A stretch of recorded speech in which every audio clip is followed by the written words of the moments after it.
জুলাই আগস্টের গণহত্যায় শেখ হাসিনা সহ জড়িত অনেকের গুরুত্বপূর্ণ কল রেকর্ড হাতে পাওয়ার দাবি করেছে আন্তর্জাতিক অপরাধ ট্রাইব্যুনালের প্রসিকিউশন।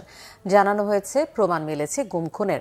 এক আবেদনের শুনানিতে প্রসিকিউটর তানভীর আহমেদ জোহা ট্রাইব্যুনালকে এই তথ্য দেন। একই সাথে জুলাই আগস্টের গণহত্যা সংক্রান্ত রাষ্ট্রের গুরুত্বপূর্ণ ব্যক্তিদের ডিজিটাল তথ্য প্রমাণ যাচাইয়ের নির্দেশ দিয়েছে ট্রাইব্যুনাল। সোমবার চেয়ারম্যান বিচারপতি গোলাম মর্তুজা মজুমদারের নেতৃত্বে আন্তর্জাতিক অপরাধ ট্রাইব্যুনাল এই আদেশ দেয়। চিফ প্রসিকিউটর তাজুল ইসলাম জানান, অনলাইনে অফলাইনে বিভিন্ন কল রেকর্ড, ডিজিটাল তথ্য পাওয়া যাচ্ছে। মামলার স্বচ্ছতার স্বার্থে বিষয়গুলোর সত্যতা যাচাই করা দরকার। ট্রাইব্যুনাল ফরেনসিক ল্যাবে যাচাই করে সত্যতা বের করার নির্দেশ দিয়েছে বলে জানান চিফ প্রসিকিউটর।